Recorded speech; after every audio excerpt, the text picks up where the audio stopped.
Olá, turma! Nessa videoaula nós iremos estudar sobre a fisiologia da dor. Mas antes disso, eu queria iniciar com algumas perguntas. Para você, o que é a dor? Qual seria uma boa definição para a dor? Além disso, o que é nocicepção? Qual seria uma boa definição para esse termo? E, para a gente fechar, a dor é algo bom ou é algo ruim? A dor é boa ou é ruim? Qual é a sua percepção aí em relação a essa dor? É algo necessário? É algo desnecessário? Isso a gente vai entender durante essa nossa videoaula de hoje. Iniciando pelos conceitos, a diferenciação desses termos que é tão importante. Segundo a Associação Internacional para o Estudo da Dor, a dor é a sensação desagradável cuja experiência emocional está associada com estímulos de lesão tecidual ou potencial. Então, é uma sensação ruim. E aí, isso envolve uma experiência emocional daquela pessoa. E isso pode geralmente estar associado com algum estímulo que tem um potencial de causar uma lesão em você, ou vai literalmente causar essa lesão. Já quando a gente fala de nocicepção, são eventos neurais através dos quais os estímulos nocivos são transmitidos da região periférica até o sistema nervoso central, podendo ser interpretados como dor. Observe, podendo ser interpretados como dor. Aqui, essa nocicepção é o caminho que a gente vai ter aí de transmissão da periferia ao sistema nervoso central. Então, quando a gente tem a dor em si, né, a gente tem uma experiência que é subjetiva e é altamente pessoal. A minha forma de sentir a dor é diferente da forma de uma outra pessoa. Existe um caráter subjetivo. Existe, inclusive, perfil de sensibilidade à dor que é diferente. Geralmente as mulheres suportam mais dor do que os homens, né? O homem, quando começa a ficar doentinho, já fica entregue, já fica ali todo cheio de manha, né? Não consegue aguentar muita dor. Já a mulher não. A mulher é forte. Nesse sentido, tá, pessoal? Em relação à nocicepção, é a sensação dolorosa propriamente dita. Seria os eventos que a gente vai observar dentro do nosso organismo. Por isso que quando a gente estuda, por exemplo, dentro da farmacologia, os analgésicos, a gente está falando desse caráter subjetivo e pessoal. Quando a gente estuda apenas em animais, a gente não tem esse caráter subjetivo, pessoal. A gente não consegue falar com eles para entender o que é que ele está sentindo. Aí lá a gente estuda drogas antinociceptivas, porque a gente consegue visualizar o processo de dor sendo suportado com mais facilidade ou com menos facilidade. Isso a gente vai estudar dentro da farmacologia. Então, nós temos aí nociceptores, como seriam os nossos receptores, para captar esses estímulos, né, com potencial aí para causar a dor lá no final, para que seja interpretado como dor. Então, seriam esses neurônios sensoriais primários de alto limiar, ou seja, para ativar eles não é qualquer estímulo, a gente precisa ter um estímulo forte. Esse estímulo ele precisa ser capaz de lesar potencialmente os nossos tecidos. Se você tocar no braço de uma pessoa, não é para a pessoa sentir dor por causa disso. Simplesmente um toque leve, tá? Mas se você beliscar o braço dessa pessoa, a depender da intensidade, isso pode causar lesões naquele local. Então, esses nociceptores podem ser ativados. E a dor ela é interessante porque ela evoca diferentes alterações na gente. Nós temos alterações de caráter sensorial, por exemplo, a dor rápida, né? A gente tem uma percepção aí objetiva dessa dor. Nós temos também um processo de dor lenta, que a percepção ela é mais subjetiva. Além desse caráter sensorial, que é o que a gente vai focar mais nessa aula, a gente também tem alterações motoras que são evocadas pela dor. Por exemplo, alterações somáticas, como o reflexo de retirada. Aqui esse sinal ele chega apenas na medula e volta, para fazer com que a gente, por exemplo, tire o pé de cima de um caco de vidro, né, em cima de um alfinete. Pensando nesse componente motor, a nossa expressão ela vai se modificar rapidamente. Se você está com dor, a pessoa sabe pela sua expressão. Você pode chorar devido a essa dor. Também tem alterações viscerais, como sudorese, náuseas, tem gente que vai vomitar de dor, vasoconstricção periférica, entre outros. E também existem alterações psicológicas, ansiedade, depressão em pacientes que têm dor crônica. Imagine sentir dor todos os dias. A pessoa fica depressiva nesses estados de alteração psicológica. sofrimento, alterações de comportamento. Então, a dor em si, ela tem um caráter muito limitante. Ela pode deixar a pessoa sem conseguir dormir. Então, essas pessoas podem ficar sonolentas. Isso também pode atrapalhar no processo de concentração delas. São várias coisas que a dor faz e que dificultam o dia a dia dos indivíduos. Quando a gente fala em dor, existem diferentes tipos de classificação. A gente pode pensar na dor a partir de um caráter temporal, que seria justamente a duração dessa dor, e pensar na dor em relação à sua origem, o que é que está causando essa dor. Vamos começar a conhecer a dor de acordo com esse caráter temporal. Em relação ao tempo de duração, ela pode ser uma dor aguda ou uma dor rápida. Essa é uma dor fisiológica, pessoal. Então, é algo que é positivo para o nosso organismo. Por que é positivo, professora? Porque ele nos ajuda a evitar uma possível lesão. Essa dor, ela é um alerta para o nosso organismo. Olha, tá doendo aqui, então tira a mão daí. Vai causar lesão. Então, é um alerta importante para a gente. Então, a dor, ela não é apenas ruim, como a maioria das pessoas pensa. É importante a gente sentir dor. Estímulos nociceptivos periféricos e ou a reação inflamatória pode levar a esse tipo de dor aguda. Nós temos, nesses casos, uma relação causa-efeito bem determinada. Na dor aguda, eu sei o que está causando a dor. Então, por exemplo, se você está espetando o dedo aqui com um alfinete, ou se você pisou no caco de vidro, se você cortou com a faca, naquele momento eu sei o que foi que causou essa dor. Então, é isso que a gente fala, que a dor aguda tem uma relação causa-efeito bem determinada. Eu sei o que é que está causando aquela dor. E aí, esse é um alerta para o nosso organismo conseguir se defender.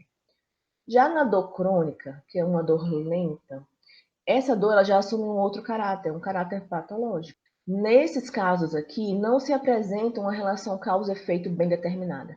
Fica difícil para a gente entender o que é que está causando literalmente essa dor. Então, não tem essa causa-efeito bem determinada. E ela é gradativamente incapacitante. Ela causa alterações dos mecanismos centrais de nocicepção. Por isso que ela cronifica. E é bem difícil entender realmente o que é que está acontecendo com aquele tipo de paciente. Por exemplo, quando a gente fala da dor aguda, geralmente é dita, né, interpretada pelos pacientes aí como uma dor em agulhadas. Né? Já aqui, eles falam assim, é uma dor em queimação. Aonde? Nessa região. Ele não sabe apontar diretamente qual é o ponto certo. E, além disso, pessoal, eles podem falar assim que é uma dor pulsátil, uma dor em queimação, uma dor que sobe para tal região. São algumas definições. Por isso que é tão difícil a gente tratar a dor. Porque é muito pessoal. Ela pode existir ou pode persistir mesmo na ausência da lesão real. A lesão inicial já se foi, mas a pessoa continua sentindo dor. São aí exemplos de dor crônica. No caso da dor rápida, o que a gente observa é uma condução desse estímulo nocivo através das fibras A delta, que são fibras de condução aí de potenciais de forma intermediária. Estímulo nocivo e observe a intensidade da dor. Rapidamente, a gente tem um aumento da intensidade da dor quando essa dor é rápida. E também a gente tem a diminuição dessa intensidade. Quando a gente pensa na dor lenta, esses estímulos são conduzidos pelas fibras C, fibras amielinizadas, têm um perfil de condução mais lento. Então, o estímulo nocivo começou aqui, observem que a intensidade da dor, ela vai aumentando, mas é mais lentamente. Entretanto, observem o tempo. A gente fica mais tempo sentindo essa dor, que é lenta. Do ponto de vista da origem, essa dor pode ser classificada em nocicepção, por estimulação.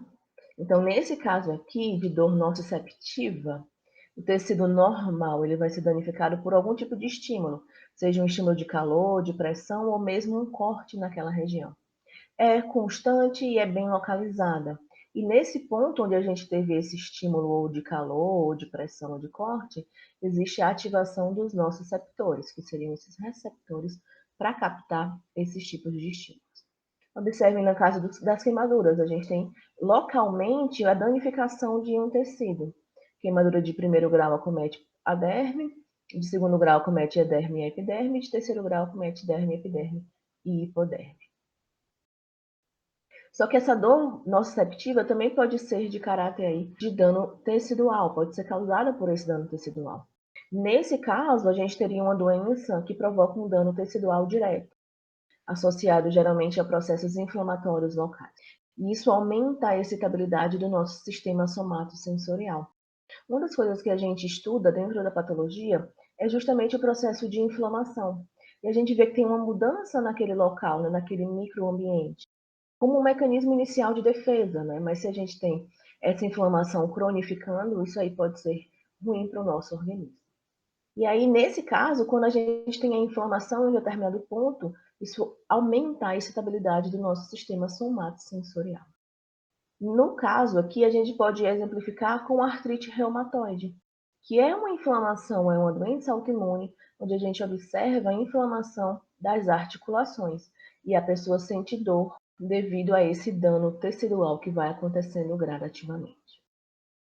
Nós temos a dor neuropática. A dor neuropática ela é causada devido à injúria a um nervo ou função anormal em algum local de transmissão neuronal dos tecidos periféricos ao sistema nervoso central. Então, na aula de hoje, a gente vai conhecer o caminho que é percorrido por esse estímulo desde a periferia até chegar no nosso momento de interpretação, que vai nos dar essa sensação de dor. Se eu tiver um problema nesse caminho, né, poderia ser uma injúria a um nervo ou qualquer tipo de função anormal, a gente vai ter uma dor neuropática. A dor, nesse caso, ela persiste após o desaparecimento da causa desencadeante. Por quê? Porque eu tenho uma injúria lá continuando, ou a função anormal continuando. É classicamente aqui exemplificada pela dor do membro fantasma. Já ouviram falar na dor do membro fantasma?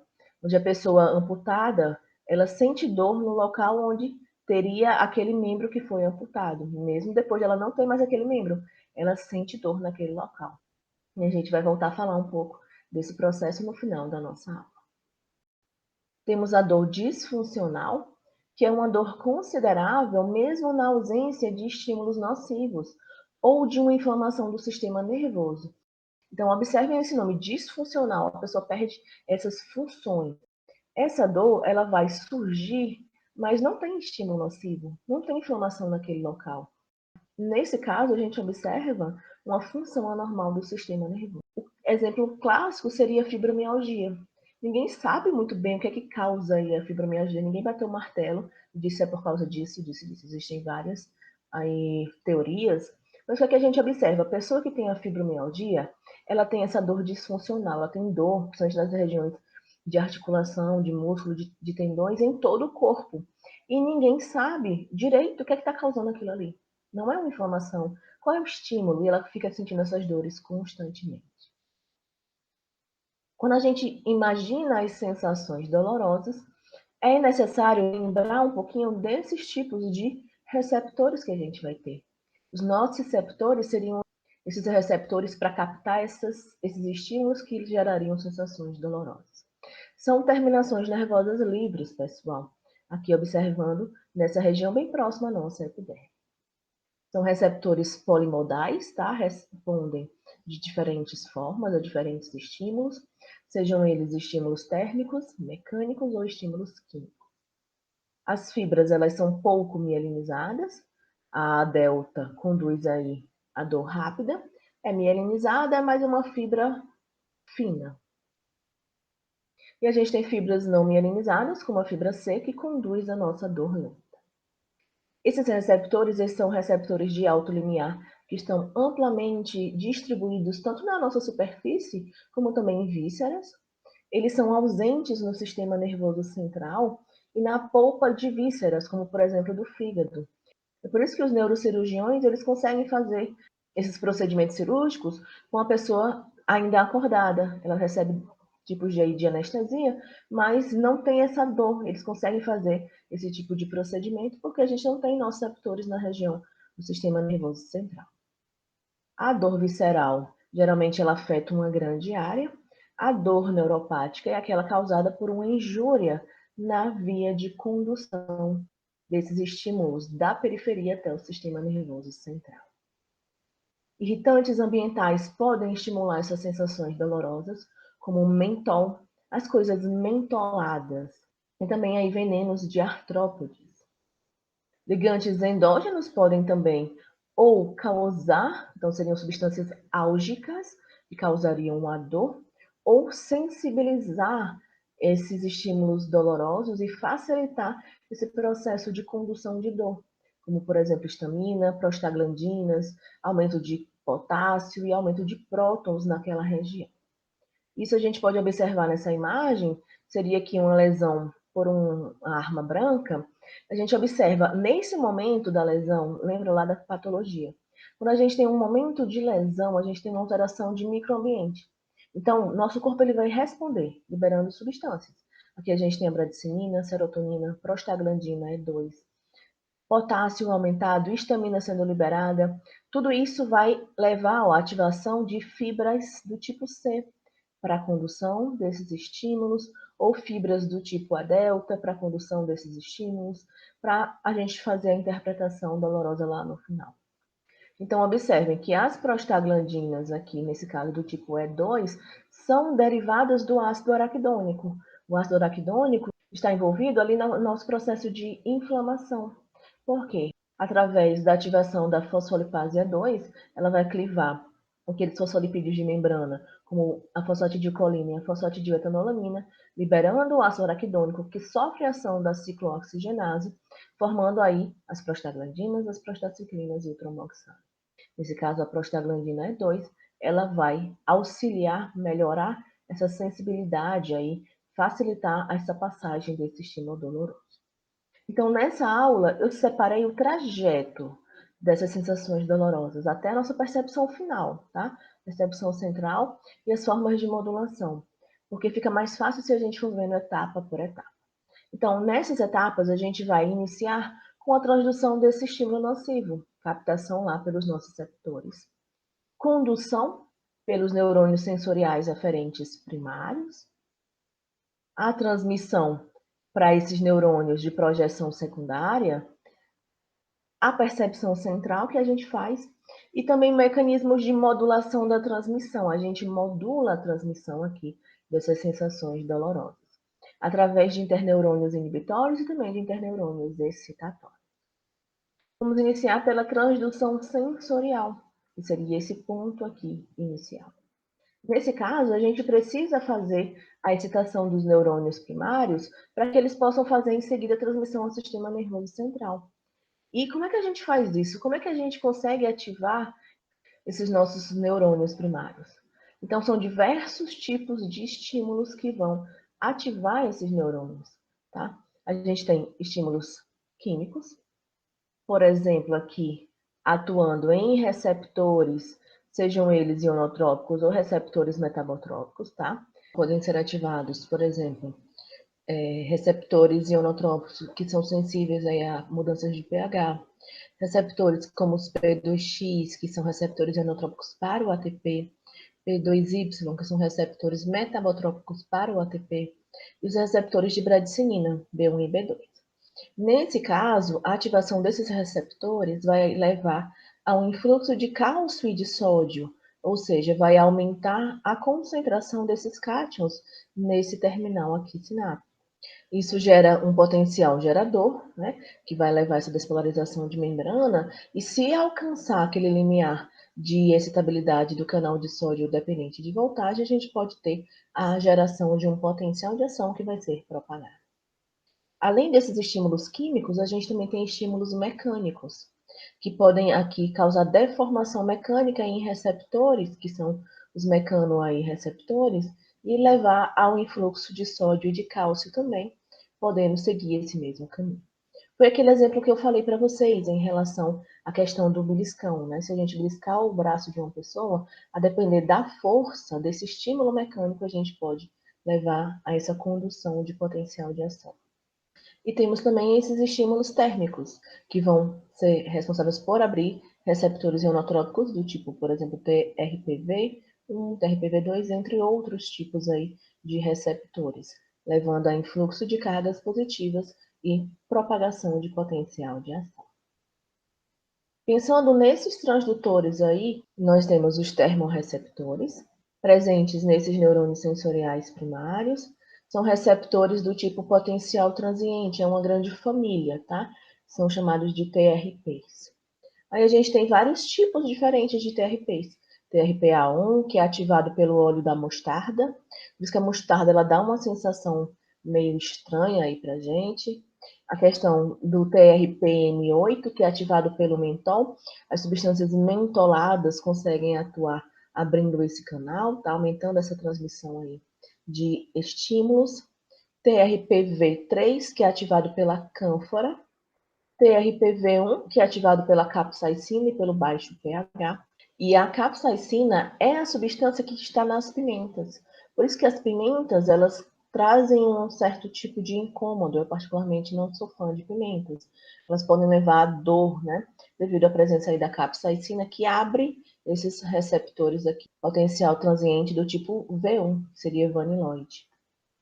Nós podemos observar esses termorreceptores aqui nesse gráfico que nos mostra a variação de frequência em função da temperatura local. Então, observem que nós temos canais TRP e VEIS abertos na nossa temperatura fisiológica, que seria ali considerada 36,5, e a gente tem, se andarmos aqui em direção ao aumento dessa temperatura, né, desse fluxo de calor, a gente vai ter ativação desses termorreceptores, por exemplo, TRPV1, TRPV2. Se a gente também diminuir esse fluxo aqui de calor, então ficaria mais frio, a gente também tem ativação de outros tipos de TRPs, TRPA1, TRPM8. Frio demais ou calor demais, eles causam aí dor, sensações dolorosas. Por quê? Você colocar a mão dentro de um freezer, você não consegue manter muito tempo devido à dor. Da mesma forma que se você colocar a mão em cima de uma placa quente, você não consegue manter muito tempo devido a essa ativação de termorreceptores. Pensando agora nos mecanorreceptores, são receptores de alto limiar para sua ativação. Entretanto, não se sabe muito bem qual é o transdutor que é responsável por fazer essa passagem, né, de informação, essa transdução de informação. Então, você sabe que a atuação desses receptores, eles também podem levar à condução dessas sensações, desses estímulos dolorosos. Os quimiorreceptores, nós temos aqui alguns ativadores químicos, por exemplo, a gente teria como tipo de ligação, né, que pH baixo seria o aumento aqui na concentração de prótons, ativa esses canais, que são canais iônicos aí regulados pelo pH. A gente tem o ATP se ligando em P2X, que seriam receptores ionotrópicos aqui regulados pelos ligantes, né? P2Y, que seriam receptores acoplados à proteína G. Aí a gente tem os peptídeos de cininas, como a bradicinina atuando em receptores B1 e B2, que acoplam as proteínas G. Então a gente tem ativadores químicos, que são substâncias álgicas, podem levar aí essa estimulação dolorosa. Entretanto, nós temos uma coisa extremamente importante na fisiologia da dor, que é o processo que a gente chama de sensibilização. Em alguns momentos, a gente pode fazer uma sensibilização e é isso que vai potencializar a nossa percepção de dor lá na frente, tá? Por exemplo, a bradicinina, nessa concentração aqui de 26 microgramas, ela não é capaz de estimular a transmissão de impulsos em grande quantidade. Observem nesse tipo de gráfico, onde a gente vê a quantidade de impulsos a cada 4 segundos, em função aqui do tempo em minutos. Esse traçado aqui inicial é a atividade tônica que a gente tem. Então, aos pouquinhos a gente tem a passagem de impulsos, tá? E quando a gente adiciona a bradicinina nessa concentração baixa, a gente observa pouco efeito dela. Tá? Então, a gente não tem esse aumento dessa transmissão desses impulsos que estavam acontecendo tonicamente. Sendo que a bradicinina é uma substância álgica, tá? Ela facilita essa transmissão aí da dor. A prostaglandina 2, como a gente observou, ela não é uma substância álgica. Só que, se ela for adicionada nessa região, observe que ela não vai modificar essa geração de impulsos. Ela sozinha, ela não vai modificar nada. Só que ela é uma sensibilizadora local. Ela causa um aumento nessa sensibilidade daquele local às substâncias que são álgicas, como a bradicinina. Observem que na presença da prostaglandina 2, a prostaglandina 2 foi colocada nesse momento e permaneceu aqui. Se a gente voltar a colocar a bradicinina, mesmo que naquela concentração baixa, observem o quanto a gente tem de aumento desse efeito da bradicinina em favorecer essa transmissão de impulsos, né, dolorosos. Então, a prednisona sendo adicionada depois, uma vez, duas vezes, três vezes, quatro vezes, cinco vezes, a gente observa um aumento nessa transmissão desses impulsos dolorosos. Então, a prostaglandina 2 sensibilizou essa região, facilitou a ação das substâncias que são álgicas. E é isso que o processo inflamatório faz. Ele faz essa sensibilização dolorosa. Lembra, não sei se vocês já tiveram um furúnculo, mas se você observar ao redor daquele furúnculo, do centro dele, você vê uma região avermelhada, edemaciada, característico de uma inflamação aguda, né? Como a gente estuda lá na patologia. Se você tocar naquela região, você sente uma dor muito maior, porque aquela região está inflamada. No local da inflamação, a gente tem sensibilização dolorosa. Existem alguns casos especiais onde a gente tem essa amplificação da dor, como nos casos de hiperalgesia, onde existe uma redução desse limiar da dor. Nos casos de alodinia ou alodínia, tátil e térmica, a pessoa vai ter uma maior sensibilidade ao tato, ou ela vai ter uma maior sensibilidade ao calor e ao frio. E no caso da dor do membro fantasma, existe uma hiperalgesia na região do corno dorsal. Professor, o que é hiperalgesia, alodínia, alodinia? São processos de amplificação da dor que podem acontecer.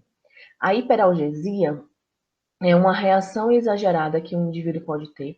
É uma reação desproporcional a estímulos que são habitualmente dolorosos. Então, imagina, aqui para entender a hiperalgesia, eu costumo dizer para a gente quantificar a dor. Tá? Se a gente tivesse uma escala e dissesse que colocar a mão em um prego e empurrar a mão até o final nos daria uma dor numa escala aí de 7, né? Num nível de 7. Uma pessoa que tem hiperalgesia, esse mesmo tipo de movimento lá num prego, daria uma dor muito maior. Então, ela sentiria dor na escala 10, no máximo possível. Tá? Então, a gente teria aí uma reação exagerada, desproporcional, a algo que nos faria mal já, que já nos daria essa sensação dolorosa. Porque essas pessoas, elas sentem a dor em maior intensidade ainda. A própria inflamação, ela induz a hiperalgesia. Ela faz uma amplificação daquela dor. Então, quando a gente tiver processos inflamatórios, a gente vai ter a dor potencializada. No caso da alodínia ou alodinia, estímulos normalmente não dolorosos vão passar a ser interpretados como dolorosos. Essas pessoas, por exemplo, elas sentem dor com coisas que não deveriam causar dor. Por exemplo, se eu chegar e apertar a sua mão, sem realmente esmagar a sua mão, né? Isso não deveria causar dor em você, mas só de tocar na sua mão você já sente dor. Então, geralmente essas pessoas sentem aí estímulos que não são dolorosos e ela interpreta como estímulos dolorosos. Continuando o nosso trajeto dessas sensações dolorosas, a gente vai fazer agora a condução desse sinal da periferia até chegar na medula espinal. Então, a gente vai precisar fazer a condução utilizando o quê? Fibras nervosas somatosensoriais. No caso da dor, tá? Seja ela dor rápida ou dor lenta, a gente tem diferentes tipos de fibras aí envolvidas. No caso da dor rápida, a gente vai utilizar a fibra A delta. São fibras finas e mielinizadas. A velocidade de condução é considerada intermediária. Então, a gente teria aqui de 12 a 30 metros por segundo. Já a dor lenta, ela é conduzida através das fibras 6, que são fibras finas e não mielinizadas. Então, fazem esse tipo de condução aí em velocidades baixas, cerca de 0,5 a 2 metros por segundo. E é interessante que essas fibras elas chegam em locais diferentes lá no corno dorsal da medula, tá? A gente tem aqui as fibras A delta, né? Carregando estímulos desses nossos receptores, chegando em porções diferentes daquelas que a gente observa para as fibras 6, que também captam esses estímulos a partir dos nossos receptores. E essa condução ela só é capaz de acontecer devido à presença de canais de sódio operados por voltagem. Eles são extremamente importantes para essa trajetória conseguir acontecer, tá? Para que a gente faça essa condução. Nós temos os canais de sódio dependentes de voltagem do tipo 1.7, 1.8, 1.9 e NaX, tá, pessoal? Que são exclusivos desses neurônios aferentes. Então, pessoas que têm problema na expressão desses canais de sódio têm dificuldade de condução desses estímulos dolorosos da periferia para a medula espinhal. Isso é ruim, tá? Lembra que eu falei que a dor ela é algo importante para o nosso organismo, ela serve de alerta. E não é interessante a gente não conseguir seguir isso. Porque se os estímulos que ativam os nossos nociceptores, eles têm potencial de causar uma lesão, se eu não consigo passar essa mensagem, a gente vai continuar exposto àquele estímulo e pode ter lesões corporais. Nós temos o NaV 1.8 e 1.9 ali, na região onde nós temos esses nociceptores. Então, a gente observa que a presença desses canais de sódio é extremamente importante para que a gente possa passar de um potencial gerador aqui para a gente chegar nessa geração de potencial de ação. Chegando aqui no corno dorsal da medula espinal, a gente vai ter transdução acontecendo também. A gente vai, então, observar agora o que acontece nessa região do corno dorsal da medula espinal. Existem dois tipos de transmissão que podem acontecer aqui. A transmissão rápida ou a transmissão lenta. No caso da transmissão rápida, o que vai acontecer? Vou ampliar para vocês aqui inicialmente o terminal central do neurônio sensorial primário, tá? E aí a gente vai ter os neurotransmissores da dor. Existem neurotransmissores da dor. Quem seriam eles? Glutamato, e aqui em azul mais escuro a gente tem a substância P, e em azul mais claro a gente tem o peptídeo relacionado ao gene da calcitonina. Esses são os nossos neurotransmissores da dor. Quando o estímulo chega nessa região do terminal central do neurônio sensorial primário, a gente observa a abertura de canais de cálcio dependentes de voltagem, o influxo de cálcio, que favorece a exocitose da vesícula contendo os neurotransmissores da dor. Então, eles são exocitados nessa fenda sináptica e eles passam a atuar em seus receptores, tá? No neurônio de transmissão secundária, então, no próximo neurônio. E aí a gente tem os seus efeitos. Na transmissão rápida, a gente vai ter a ação do glutamato, o glutamato atuando em seus receptores ionotrópicos. A gente tem o receptor AMPA e o receptor NMDA. Então, o glutamato pode se ligar no receptor AMPA e aí leva a um aumento do influxo de sódio, leva aquela breve despolarização que retira o magnésio, que bloqueia o receptor NMDA, como a gente observou no estudo dos receptores ionotrópicos dentro da fisiologia. E aí, nesse caso, o glutamato se ligando no receptor NMDA leva a um influxo aí de sódio e de cálcio. Dessa forma, a gente tem uma despolarização pós-sináptica, alcança o limiar de excitabilidade daqueles canais de sódio dependentes de voltagem e a gente ativa, né, forma, aí gera esse potencial de ação. Essa é a transmissão rápida, através de receptores ionotrópicos que se abrem, passam íons. Já na transmissão lenta, pessoal, a gente vai ter esse mesmo esquema, entretanto, a gente vai observar a atuação dos neurotransmissores da dor em outros tipos de receptores.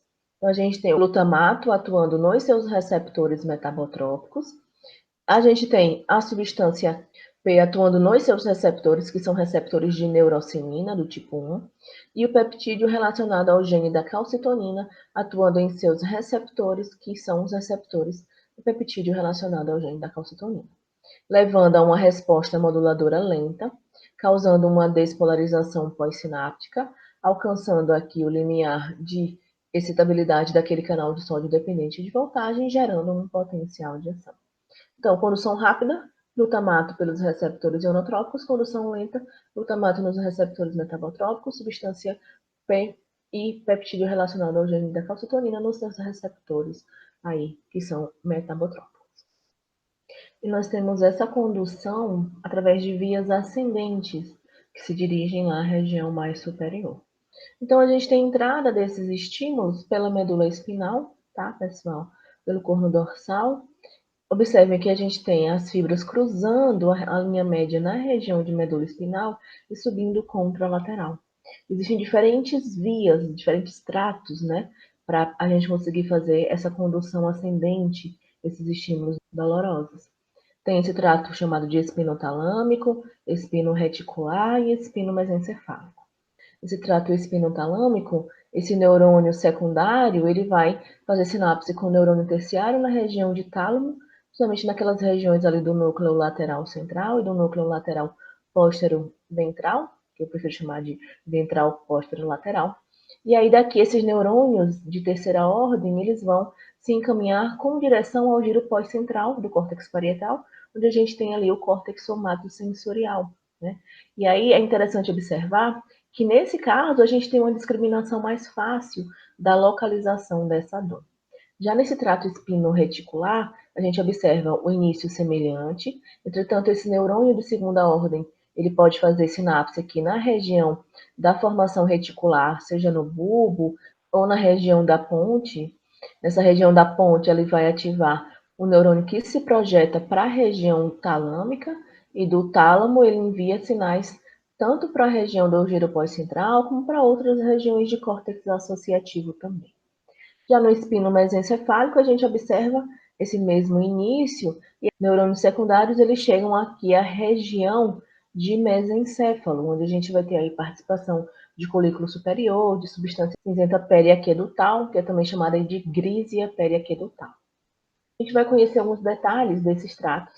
O trato espinotalâmico direto é esse que a gente observa nessa imagem. É também chamado de neoespinotalâmico, seria um trato aí filogeneticamente mais novo. Aqui a condução é através das fibras A delta. O neurotransmissor da nossa primeira sinapse aqui é o glutamato, direcionado aqui para o córtex somatosensorial. Nesse córtex somatosensorial, lembram que a gente tem a distribuição somatotópica. Então, a gente sabe onde é que a gente está mexendo, se é na ponta da língua, se é no lábio, se é no dedo, se é na perna, se é nas costas, devido a esse mapa que a gente tem aqui de regiões nessa porção do giro pós-central do córtex parietal. Logo, com todas essas informações, fica claro que nesse trato espinotalâmico direto, a gente vai fazer a condução de dor rápida e de dor bem localizada. Já o trato espinorreticular e esse trato espinomesencefálico são chamados aí de trato paleoespinotalâmico, são mais antigos aí, filogeneticamente mais antigos. Aqui a condução é através das fibras C. Os neurotransmissores da primeira sinapse são substância P e o peptídeo relacionado com o gene da calcitonina. São direcionados para a formação reticular, nesse caso do espino reticular, ou para a região do mesencéfalo. E logo, com essas informações, a gente observa que, através desses tratos, dessas vias de condução, a gente vai transmitir esses estímulos aí de dor lenta e dor mal localizada. Na formação reticular, é importante no processo de modulação desse estímulo doloroso crônico. Faz a inibição dessa transmissão álgica, por exemplo, além de levar a esses estados afetivo-emocionais da dor. Então, a gente tem algumas mudanças de emoções quando a gente está com dor, e também leva a respostas autonômicas e também as respostas motoras, aquelas mudanças que a gente viu lá no início da nossa aula.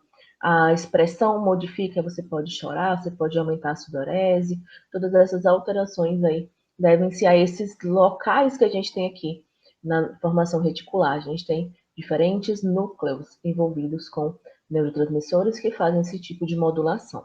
Ou seja, essa formação reticular é uma área, pessoal, onde nós temos uma rede muito difusa de neurônios que têm projeções ou ascendentes ou descendentes, e aí fazem vários circuitos de integração. Essas fibras aqui que sobem vão para a região de prosencéfalo, e as fibras que descem vão lá com direção à medula. Então, ampliando essa região aqui, a gente observa os núcleos da RAF, tá? Que tem como neurotransmissor aqui principal a serotonina, que podem ter projeções ascendentes ou descendentes. Quando as projeções elas são ascendentes, vai regular o nosso ciclo sono-vigília, e quando elas descem, vão regular a dor. A gente tem aqui o locus ceruleus, onde a gente tem o neurotransmissor principal sendo a noradrenalina. Quando sobe, também vai regular o nosso ciclo sono-vigília, além de concentração e atenção. E quando desce, tá? Ela pode descer também, vai regular a dor. A gente tem aqui a substância negra, onde a gente tem a dopamina, projeções apenas ascendentes, que seguem lá em direção ao estriado para nos ajudar a movimentação, né, dentro daquele processo de movimentação que a gente estuda na motricidade. E nós temos os neurônios paragigantes celulares da região aqui da formação reticular. O neurotransmissor aqui vai ser a acetilcolina, que tem projeções ascendentes para nos ajudar a regular o nosso sono REM, né, aquele sono de movimentos rápidos dos olhos, e quando ele desce vai nos ajudar a regular a questão da motricidade também. Então, no núcleo magno da RAF, a gente vai ter projeções para o córtex, para o hipotálamo, para o sistema límbico, além de cerebelo e também de medula. As fibras aqui são fibras RAF e espinhais. O neurotransmissor vai ser a serotonina em maior quantidade e as encefalinas também. No locus cerúleus, né, a gente vai ter projeções para prosencéfalo e para medula, e o neurotransmissor é a noradrenalina. No núcleo reticular paragigantocelular, a gente vai ter projeções para o protencéfalo, para os núcleos magnos da RAF e para a medula também. O neurotransmissor é a acetilcolina. E todos esses núcleos que estão ali na formação reticular, eles nos ajudam a modular a dor de determinada forma. Ou realmente fazer a questão da inibição de dor, ou também modular esses outros aspectos que a gente sente relacionados com as mudanças motoras ou as mudanças psicológicas. A região de mesencéfalo nos auxilia na modulação descendente dessa transmissão dolorosa, principalmente a região de colículo superior e também aquela região da substância cinzenta periaquedutal. E também é importante para fazer a organização sensório-motora dos olhos e da cabeça. Então, para a sua cabeça virar para onde os seus olhos estão virando. Isso é muito importante aí a participação dos colículos, tá? Nessa integração da cabeça com os olhos. A substância cinzenta periaquedutal tem projeções para prosencéfalo, para os núcleos magnos da RAF e também a medula. O neurotransmissor aqui seriam as encefalinas. Essa região está muito envolvida com aquele comportamento de congelamento, de frozen. Isso a gente vai estudar melhor dentro da nossa aula de fisiologia das emoções, quando a gente estudar o medo. Essa região é muito envolvida lá no medo. E também aqui na dor. Existem pessoas que sentem uma dor muito grande, que é uma dor tão incapacitante que ela congela, né? Que a gente chama de comportamento de frozen, porque essa região está sendo ativada. Além disso, além desse comportamento de frozen, o que a gente observa são os esfíncteres, o esfíncter externo anal e o esfíncter uretral, eles relaxam nesse momento e a pessoa pode defecar e pode urinar, além de ficar congelada e quando ela sente uma dor muito grande. A área pré-tectal e os colículos superiores, como a gente observou, têm projeções para o prosencéfalo, medula e para os núcleos cranianos. E os neurotransmissores aqui seriam as encefalinas e também o glutamato. Continuando o nosso trajeto dessas sensações dolorosas, pessoal, a gente fez a percepção, né? A gente passou por todos esses locais, fez a percepção central, interpretou como dor. Só que existem sinais que não vão chegar. Nem tudo que a gente está exposto aí, que tem um potencial lesivo, vai ser interpretado lá no final da via como dor. Por quê? Porque a gente faz uma regulação inibitória dessa neurotransmissão. A gente consegue regular e brecar alguns sinais. A gente não deixa passar todas essas informações para serem interpretadas como dor. Essa regulação inibitória da transmissão é feita através dos opioides, opioides endógenos, encefalinas, dinorfinas e beta-endorfinas, que são formadas a partir de peptídeos inativos que estão aí na nossa circulação, da noradrenalina e também do GABA, que é o ácido gama-aminobutírico. E agora a gente vai voltar para aquele terminal central aqui do neurônio sensorial primário e vai observar que nesse terminal aqui a gente tem a expressão de diferentes receptores. Temos receptores alfa-2 para a noradrenalina, receptores GABA-B para o GABA, receptores miopioides, tá? Para os opioides, como endorfinas e encefalinas. Já já a gente vai conhecer mais detalhes desses receptores opioides. Observem, pessoal, que aqui eu vou chamar a atenção de vocês, porque o que acontece no terminal pré-sináptico do neurônio de primeira ordem é uma coisa, o que acontece no terminal pós-sináptico, que seria aí no neurônio de segunda ordem, é outra coisa, tá? Então, vamos começar aqui observando essas diferenças de expressão, tá? Aqui neurônio primário, né? E aqui neurônio secundário. A expressão daqueles receptores que a gente viu anteriormente, receptores ionotrópicos do glutamato, metabotrópico do glutamato, receptor metabotrópico da substância P e do peptídeo relacionado ao gene da calcitonina. E observem quem aparece aqui, os mesmos receptores que a gente observa para a noradrenalina, para o GABA e para os nossos opioides endógenos. E aí o que acontece? A gente vai começar observando o papel desses opioides endógenos. Então nós temos as endorfinas e as encefalinas, no caso do terminal central do neurônio sensorial primário, eles vão atuar nesses receptores miopioides, que são receptores que acoplam as proteínas GI.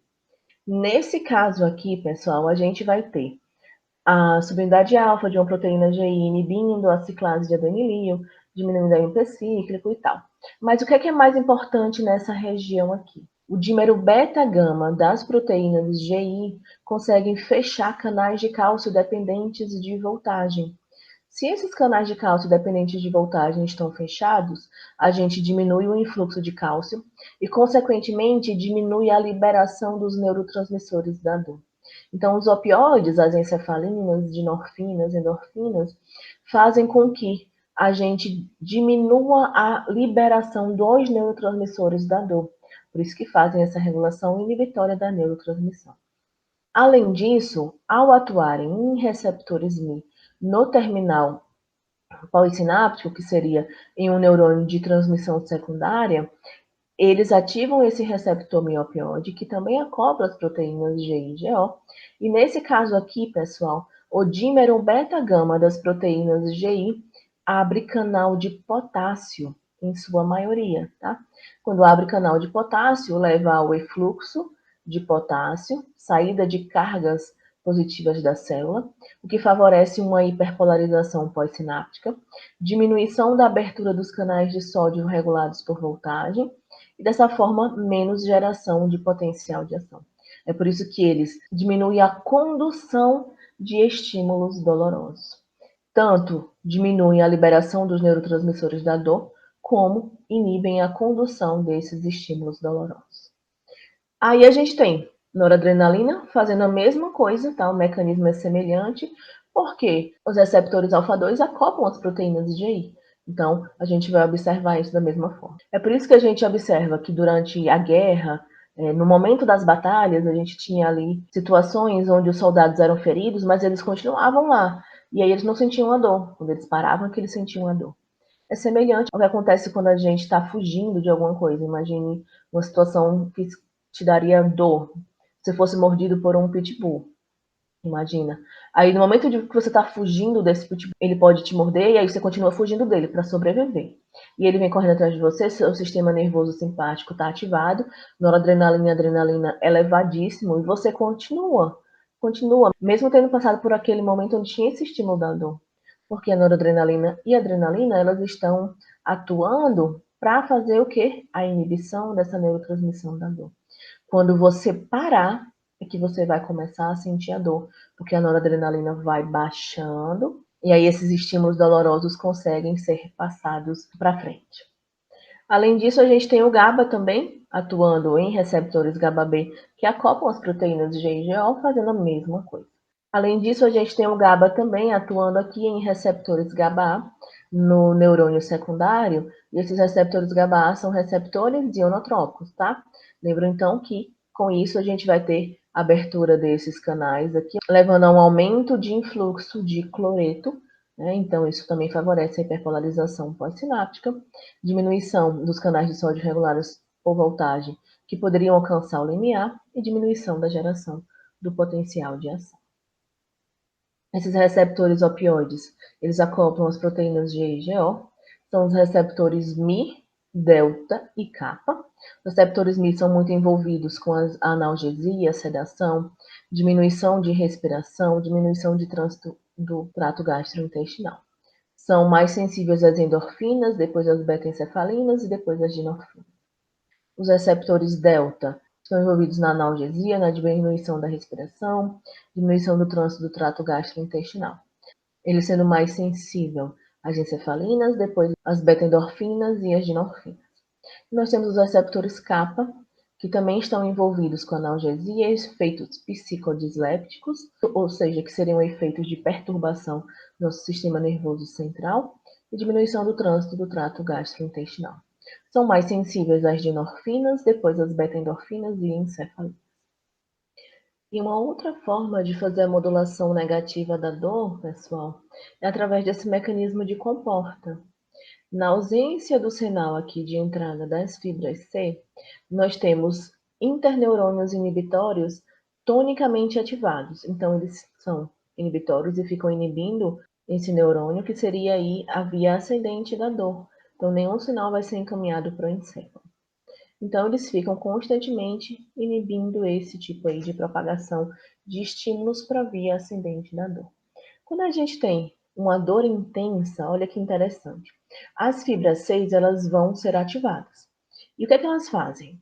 Elas mandam, aqui a gente tem um estímulo doloroso, a fibra C vai inibir o interneurônio inibitório, então ele não vai mais conseguir fazer a inibição, e ele vai ativar esse neurônio secundário.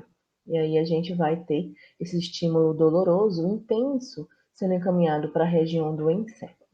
Agora, observem que legal. A dor, ela pode ser modulada por outros sinais, aí sinais somatosensoriais que são simultâneos. Geralmente o tato, com um estímulo não doloroso, vai ativar as fibras A beta, que são mais rápidas do que as fibras 6. E observem que essas fibras A beta conseguem ativar aquele interneurônio inibitório.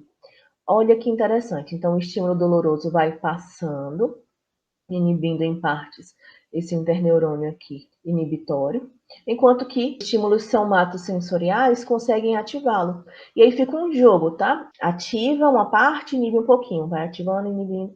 E aí a gente tem uma certa atividade desse neurônio aqui que é inibitório, não 100% e não 0%. Mas a gente tem uma atividade dele, ele consegue limitar essa passagem desse estímulo doloroso que seria intenso. Não vai ser um estímulo tão intenso assim, vai ser um estímulo doloroso diminuído. Ah, professor, e como é que eu posso fazer esse ajuste, que a gente chama de mecanismo de comporta? Já observaram que quando a gente bate, por exemplo, o braço em algum lugar, cotovelo, a gente tem uma tendência a passar a mão e esfregar. Então, esse contato do tato, a gente fazer um carinho ali naquela região, um tipo de massagem é extremamente importante, porque ele diminui a intensidade desse estímulo que é enviado para o encéfalo. Devido ao que, professora? A esse mecanismo de comporta. Então, bateu, machucou, vai lá e faz uma massagem na região, porque esse estímulo tátil ele vai te auxiliar a diminuir essa intensidade desse estímulo doloroso que vai ser enviado para o encéfalo, interpretado lá no final como dor. Um outro fato extremamente relevante dentro da fisiologia da dor é o que a gente chama de dor referida. A dor, quando acontece na região dos órgãos internos, frequentemente ela vai ser sentida na superfície dos corpos. E aí essa sensação é chamada de dor referida. Lembra que a gente observou que existem aqueles segmentos dermatométricos, né? Os dermátomos, onde a gente teria mesmo pontos de inervação no sistema nervoso central. Então, o que é mais clássico a gente observar? A questão do infarto. A dor referida de um infarto do miocárdio, ela vai ser sentida na região de tórax, na região também de ombro, né, geralmente no braço esquerdo. Toda essa região, aí a pessoa vai sentir, pode sentir uma dor naquele momento. Mas a lesão que foi provocada, ela é no coração. E aí a explicação mais aceita é que existe uma convergência dessas fibras nociceptivas da pele e do coração ali sobre os mesmos neurônios secundários na região de medula que vão ascender para o sistema nervoso central. Então fica difícil saber muito bem a localização de uma dor visceral quando a gente tem essa medida delas na superfície. Então a gente teria nessas imagens as cores mostrando geralmente o que estaria acontecendo de dor, né? E uma teoria que explica essa dor referida diz que os nossos receptores de diferentes locais eles convergem para um único trato ascendente nessa região de medula espinhal. Então, os sinais da dor da pele são mais comuns que os da dor do órgão interno, e o encéfalo associa a ativação da dor com uma dor na nossa superfície, ali na pele, e não realmente no órgão interno. Aqui a pele seria o estímulo mais comum, e uma alteração renal aqui, ó, seria um estímulo mais incomum. Então, o nosso encéfalo, como esses sinais eles vão para o mesmo local, o encéfalo pensa que é na pele, mas aí pode ser uma alteração renal. Então, de acordo com esse tipo de modelo, que seria referente à dor referida, quando esse estímulo doloroso ele se origina em receptores viscerais, o nosso encéfalo ele não é capaz de distinguir muito bem os sinais viscerais desses sinais mais comuns, que seriam aí originados nos nossos receptores somáticos, né?